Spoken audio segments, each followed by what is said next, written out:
Mi madre, mi creadora, por Kevin O'Sullivan, Puerto Macquarie 2444. Narrado por Danilo Madrigal. Comencé mi vida como producto de la tuberculosis de mi padre y de la aquiescencia de mi madre. Él contrajo la enfermedad cuando casi se ahoga en el mar de Irlanda a causa de que un torpedo alcanzó el barco en el que viajaba en 1945. Irónico destino para un operador de detector de submarinos. Mi madre, que quedó embarazada la primera vez que se vieron, en la Navidad de 1935, y siguió quedándose embarazada con regular frecuencia, como se alentaba a hacer a toda buena esposa católica, a pesar de varios embarazos peligrosos.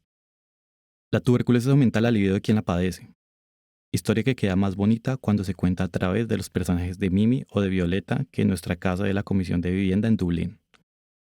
Cuando llegué yo, el doctor Corbett, nuestro médico de familia, le dijo a mi madre que con casi total certeza moriría en el parto si volvía a quedarse embarazada. Resulta que, sin darse cuenta, mi padre redujo ese riesgo al morirse 2 días antes de mi segundo cumpleaños. Su muerte, y más aún el olvido al que lo relegó la familia, no le permitió ejercer la menor influencia sobre mi vida. Más allá del espermatozoide, no hay nada de él que me haya formado. El hecho de no haberlo conocido es algo que me lamentaba cuando era pequeño y quería tener un padre, como lo tenían mis compañeros de clase y mis vecinos. Ahora que sé más, me alegro de no haberlo conocido conscientemente. No estoy seguro de haber podido mirarlo a los ojos.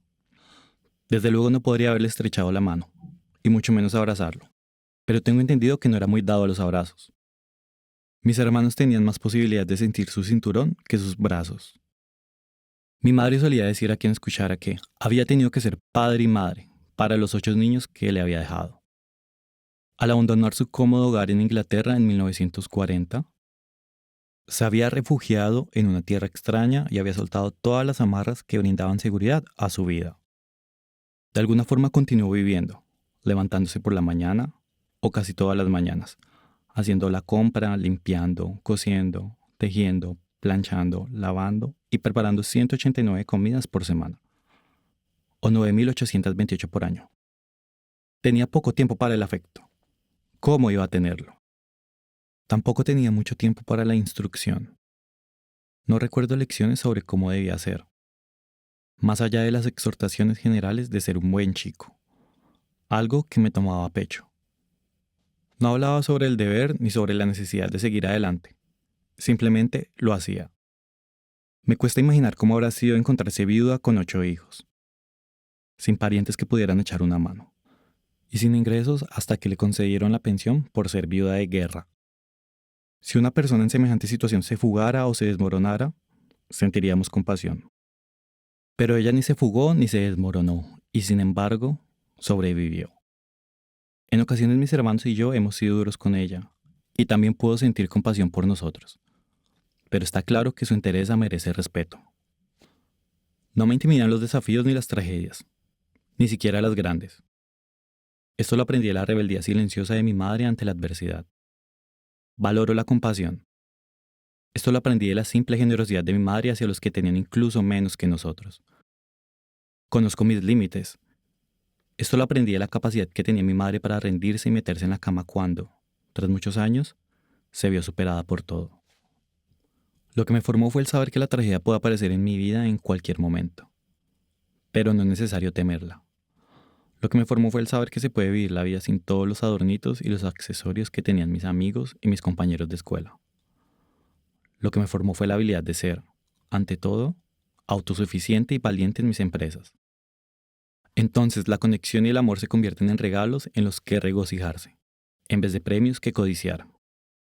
Lo que me formó fue crecer sin padre y entender que solo porque muchos, o la mayoría, o todos, den ciertas cosas por sentado, puede que no sean imprescindibles para tener una vida feliz y plena. Lo que me formó fue la vivencia que muestra que está bien ser diferente. Ahora sé que mi madre se avergonzaba de su caída en desgracia, pero no permitía que sus infortunios la definieran. Era capaz de embellecer una historia o de inventarla si surgía la necesidad y la ayudaba a seguir aguantando.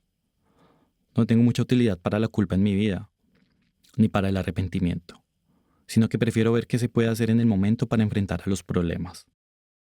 En nuestra casa no existía la introspección. Al menos no existía cuando llegué yo. A lo largo de toda mi niñez y mi adolescencia, solo recuerdo una vez que expresó arrepentimiento por lo que pudo haber sido. Lamentaba que no me había podido enviar a clases de música por no tener más recursos. Yo tenía 15 años, y no es que anhelara exactamente las clases de música. Sabía y aceptaba que la necesidad de alimentar y vestir a 8 seres humanos dependientes de entre 2 y 18 años tenía la prioridad.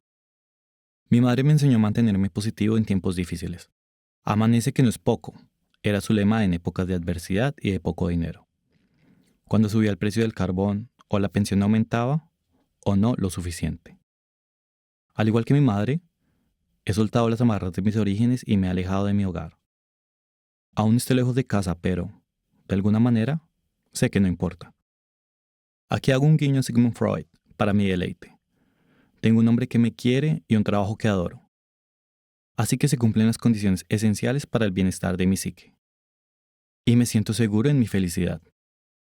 Y si las cosas se tuercen, pues amanece, que no es poco. Fin.